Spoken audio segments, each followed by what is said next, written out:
नमस्कार, मैं हूं सत्यपाल और आप देख रहे हैं CWB हिंदी न्यूज। शक संवत 1948, विक्रम संवत 2083। आज श्रावण मास के शुक्ल पक्ष की एकादशी तिथि और दिन रविवार है। तदनुसार अंग्रेजी तारीख 23 अगस्त सन 2026। सबसे पहले आज की सुर्खियां। हरियाणा के इस जिले के सरकारी स्कूलों में सुरक्षा का फैसला, बिना परमिशन नहीं मिलेगी एंट्री। हरियाणा में फिर अटका तहसीलों का काम, चक्कर काटने को मजबूर लोग। हरियाणा के मिड डे मील रसोइयों की बल्ले बल्ले, सरकार ने बढ़ाया मानदेय, सीधे बैंक खाते में आएगा पैसा। हरियाणा सरकार का बड़ा फैसला, 155 मिनी आंगनवाड़ी केंद्रों का कायाकल्प होगा, मिलेगा अधिक बजट और सुविधाएं। कैबिनेट मंत्री कृष्ण बेदी के साथ सफाई कर्मचारियों की वार्ता हुई विफल, हड़ताल जारी रखने का ऐलान। एस्टेट रिजल्ट डिक्लेयर्ड, हरियाणा शिक्षक पात्रता परीक्षा का परिणाम घोषित, 16.57% अभ्यर्थी हुए पास। कार ड्राइवरों के लिए यूएई में मुफ्त ड्राइविंग लाइसेंस बनवाने का शानदार मौका, बताएंगे पूरी अपडेट। चीनी की बढ़ती कीमतों के विरोध में आंदोलन करेगी कांग्रेस, बोले जमाखोरों पर कार्रवाई करे सरकार। हरियाणा एनसीआर में पुराने वाहनों पर कसेगा शिकंजा, सरकार ने दिए स्क्रैप करने के आदेश। वैष्णो देवी के भक्तों को बड़ा तोहफा, हिसार से जम्मू की डायरेक्ट फ्लाइट शुरू, अहमदाबाद जाना भी हुआ बेहद आसान। हरियाणा में अब आंखों के इलाज के लिए बड़े शहरों के नहीं काटने पड़ेंगे चक्कर, सरकार ने किया बड़ा ऐलान। अनिल विज की वर्षों पुरानी मेहनत रंग लाई, अंबाला का 700 करोड़ रुपए का शहीद स्मारक बनकर तैयार हुआ। महेंद्रगढ़ के यात्रियों के लिए बड़ी खुशखबरी, अब इस रूट से चलेंगी रूणीचा एक्सप्रेस। दिल्ली बनेगी न्यूयॉर्क, लंदन जैसी 24/7 सिटी, नाइट लाइफ को लेकर बड़ा प्लान तैयार। नू में 29 अगस्त को सीएम नायब सिंह सैनी का दौरा, तैयारियों में जुटा प्रशासन। चीनी 70 रुपये प्रति किलो, खड़गे बोले ये कैसा आत्मनिर्भर भारत, 3 महीने में 40% बढ़ी सरकार का बयान, एथेनॉल बनाने से नहीं बढ़े दाम। Bharat men's hockey world cup में नीदरलैंड से 3-1 से हारा, सेमीफाइनल की राह हुई कठिन। और 1 सितंबर से इंटरनेशनल पैसेंजर्स के लिए नियम बदले, अब बोर्डिंग पास पर इमिग्रेशन की स्टैंपिंग जरूरी नहीं होगी, ई बोर्डिंग पास से ट्रैवल कर सकेंगे। और अब खबरें विस्तार से।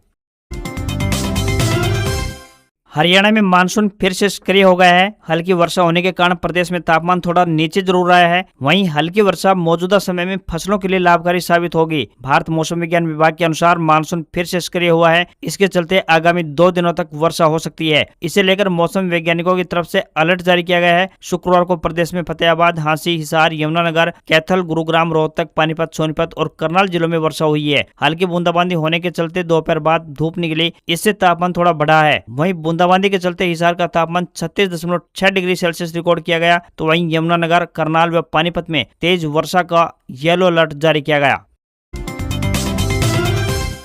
हरियाणा विद्यालय शिक्षा बोर्ड यानी BSEH ने हरियाणा शिक्षक पात्रता परीक्षा यानी एस्टेट का परिणाम घोषित कर दिया। परीक्षा परिणाम घोषित करते हुए बोर्ड अध्यक्ष शंकरलाल धूपड़ ने कहा कि इस बार परीक्षा में कुल 16.57% अभ्यर्थी सफल रहे हैं। परीक्षा के लिए तकरीबन 2,33,000 अभ्यर्थियों ने आवेदन किया था। एस्टेट की परीक्षा 4 और 5 जुलाई को आयोजित की गई थी, जो कि परीक्षा के करीब 1.5 महीने बाद परिणाम जारी किया गया। एस्टेट के परिणाम का अभ्यर्थियों को इंतजार था। परिणाम जारी होने के बाद अभ्यर्थी बोर्ड की आधिकारिक वेबसाइट पर जाकर अपना रिजल्ट चेक कर सकते हैं। परीक्षा में सफल अभ्यर्थियों के लिए यह परिणाम शिक्षक पात्रता की दिशा में महत्वपूर्ण कदम माना जा रहा है। शिक्षा बोर्ड के चेयरमैन ने कहा कि इस परीक्षा में उत्तीर्ण होने वाले अभ्यर्थियों की बायोमेट्रिक के लिए बुलाया गया था, जिनकी जिला मुख्यालय पर 10 व 12 अगस्त तक बायोमेट्रिक की गई। जो अभ्यर्थी रह गए हैं उनको एक और मौका दिया जाएगा। बायोमेट्रिक बोर्ड कैंपस में ही होगी। हरियाणा के हांसी जिले के सरकारी स्कूलों में अनुशासन, सुरक्षा और बेहतर शैक्षणिक माहौल बनाए रखने के लिए प्रशासन ने सख्त कदम उठाया है। उपायुक्त ने सभी सरकारी स्कूलों में बाहरी और अनाधिकृत व्यक्तियों के बिना अनुमति प्रवेश पर पूर्ण प्रतिबंध लगाने के आदेश जारी किए हैं। प्रशासन को जानकारी मिली थी कि कई बार बाहरी और अनाधिकृत व्यक्ति बिना पूर्व अनुमति के स्कूल परिसरों में प्रवेश कर जाते हैं। इससे स्कूलों के अनुशासन, सुरक्षा व्यवस्था और शांतिपूर्ण शैक्षणिक गतिविधियों पर असर पड़ता है। इसे गंभीरता से लेते हुए जिले के सभी सरकारी स्कूलों के लिए स्पष्ट दिशा निर्देश जारी कर दिए गए हैं। आदेश के अनुसार किसी भी सरकारी स्कूल में बाहरी या फिर अनाधिकृत व्यक्ति को उचित अनुमति के बिना प्रवेश नहीं दिया जाएगा। स्कूल में आने वाले व्यक्ति के पास वैध कारण होना जरूरी है। संबंधित प्राधिकारी से अनुमति मिलने के बाद ही उसे स्कूल परिसर में प्रवेश दिया जा सकेगा। निर्देशों का उल्लंघन होने या फिर उन्हें लागू करने में किसी भी स्तर पर लापरवाही बरती गई तो इसे गंभीरता से लिया जाएगा। संबंधित अधिकारी या संस्था प्रमुख को इसके लिए जिम्मेदार ठहराया जाएगा और उनके खिलाफ नियमानुसार अनुशासनात्मक कार्रवाई की जाएगी।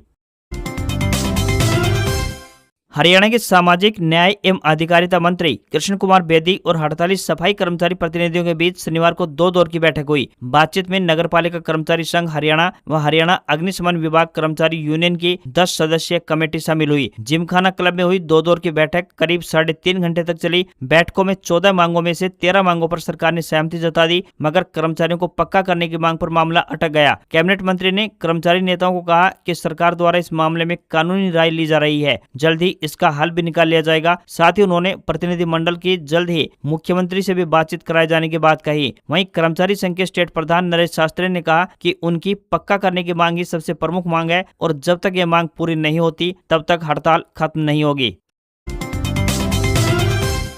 हरियाणा के जिला अस्पतालों में आंखों की जांच की सुविधा को आधुनिक बनाने के लिए 6 करोड़ 62 लाख रुपए से ऑप्टिकल कोहेरेंस टोमोग्राफी यानी ओसीटी मशीनें खरीदी जाएंगी। इससे मरीजों को रेटिना और ऑप्टिक नर्व की विस्तृत जांच की सुविधा जिला स्तर पर ही मिल सकेगी। इससे जांच के लिए मरीजों को बड़े अस्पतालों या फिर दूसरे शहरों में रेफर करने की जरूरत कम होगी। Special high power purchase committee की हुई बैठक में हरियाणा मेडिकल सर्विसेज कॉर्पोरेशन के माध्यम से सरकारी स्वास्थ्य संस्थानों के लिए तकरीबन 97 करोड़ रुपए की 117 जरूरी दवाओं की खरीद को भी मंजूरी प्रदान की गई है। इनमें इंजेक्शन, एंटीबायोटिक, मनोविकार रोधी, मधुमेह रोधी और हृदय एवं रक्त वाहिका संबंधी दवाएं शामिल हैं। खरीद में दवाओं की गुणवत्ता, लागत व समय पर आपूर्ति सुनिश्चित करने पर भी जोर दिया गया। पीजीआईएमएस रोहतक के ब्लड बैंक के लिए करीब 2 करोड़ 40 लाख रुपए की लागत से पूरी तरह स्वचालित आईडी नेट प्रणाली खरीदने को भी मंजूरी प्रदान की गई है। इससे रक्त की उन्नत जांच और ट्रांसफ्यूजन से जुड़े संक्रमण के जोखिम को कम करने में मदद मिल पाएगी।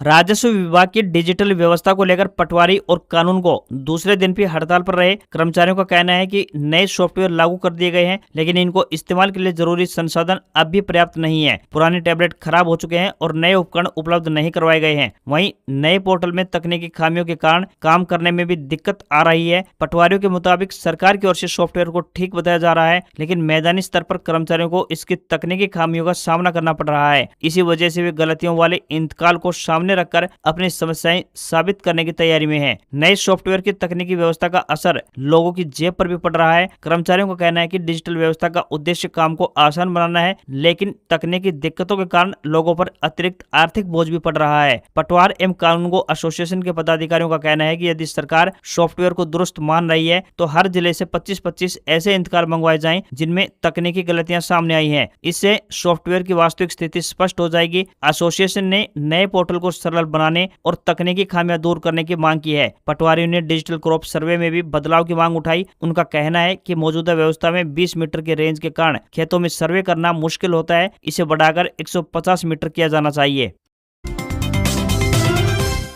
हरियाणा में संचालित 155 मिनी आंगनबाड़ी केंद्रों को मुख्य आंगनबाड़ी केंद्रों में अपग्रेड करने की मंजूरी मिल गई है। महिला एवं बाल विकास मंत्रालय ने इसकी स्वीकृति दी है। इन केंद्रों में तैनात आंगनबाड़ी कार्यकर्ता को अब केंद्रीय भत्ता 3500 रुपए की बजाय 4500 रुपए मिलेगा। साथ ही एक आंगनबाड़ी सहायिकाओं को भी तैनाती होगी। नई नियुक्त होने वाले आंगनबाड़ी सहायिकाओं को 2250 रुपए प्रति माह मानदेय मिलेगा। उन्हें प्रति वर्ष 1000 रुपए वर्दी भत्ता भी मिलेगा। इन केंद्रों को दवा किट का वार्षिक खर्च 750 रुपए से बढ़कर 1500 रुपए होगा। उपकरण और फर्नीचर के लिए 5 साल में 3000 रुपए अतिरिक्त मिलेंगे। अन्य खर्च भी 1000 रुपए से बढ़कर 2000 रुपए प्रति वर्ष हो जाएगा। आंगनबाड़ी केंद्रों में लाभार्थियों को वर्ष में 300 दिन तक पूरक पोषण मिलेगा। वहीं महिला एवं बाल विकास विभाग के निदेशक प्रियंका सोनी का कहना है, इन केंद्रों के संचालन के लिए केंद्र सरकार 60% व राज्य सरकार 40% राशि वहन करेगी।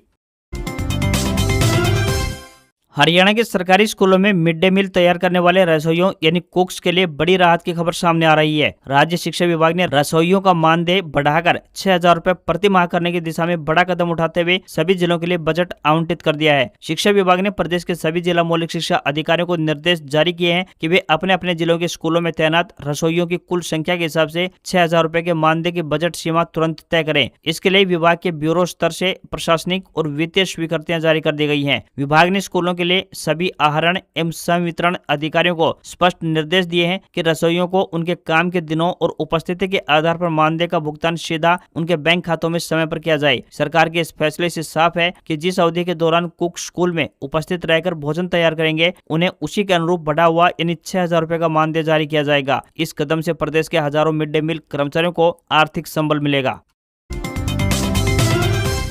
हरियाणा में 1857 के विद्रोह के वीरों को समर्पित भव्य स्मारक बनकर तैयार है, लेकिन इसके दरवाजे अभी आम जनता के लिए नहीं खुले हैं। राज्य सरकार अब इस परियोजना के उद्घाटन के लिए प्रधानमंत्री श्री नरेंद्र मोदी का इंतजार कर रही है। हरियाणा सरकार द्वारा आजादी की पहली लड़ाई का शहीद स्मारक को अपनी तरह का एशिया का सबसे बड़ा स्मारक बताया गया है। यह परियोजना राज्य के ऊर्जा मंत्री अनिल विज से भी गहराई से जुड़ी हुई है। अनिल विज लंबे समय से इस परियोजना को आगे बढ़ाने की पैरवी करते आ रहे हैं। यह स्मारक अंबाला कैंट में बनाया गया है, जो कि अनिल विज का विधानसभा क्षेत्र भी है। अनिल विज ने कहा कि हम चाहते हैं कि शहीद स्मारक का उद्घाटन प्रधानमंत्री नरेंद्र मोदी करे। यह एशिया का सबसे बड़ा शहीद स्मारक होगा। अंबाला दिल्ली जीटी रोड के किनारे तकरीबन 22 एकड़ क्षेत्र में फैला यह स्मारक 1857 के प्रथम स्वतंत्रता संग्राम को समर्पित है। मई महीने में हरियाणा सरकार ने इसकी लागत तकरीबन 700 करोड़ रुपए बताई थी। परिसर में बड़े स्तर की गैलरियां, आधुनिक तकनीक और ऐसे दृश्यात्मक इंस्टॉलेशन लगाए गए हैं जिनके माध्यम से 1857 के विद्रोह की घटनाओं, युद्धों और प्रमुख व्यक्तित्वों को प्रदर्शित किया जाएगा। स्मारक के भीतर कहानी पारंपरिक प्रदर्शनियों से आगे बढ़ती है। यह अंबाला, मेरठ, झांसी, कश्मीरी गेट सहित उन स्थानों से जुड़ी गैलरियां बनाई गई हैं जिनका 1857 के विद्रोह में महत्वपूर्ण योगदान रहा है। स्मारक में यह दावा प्रमुखता से प्रस्तुत किया गया है कि 1857 के विद्रोह की पहली चिंगारी मेरठ में विद्रोह शुरू होने के कुछ घंटे पहले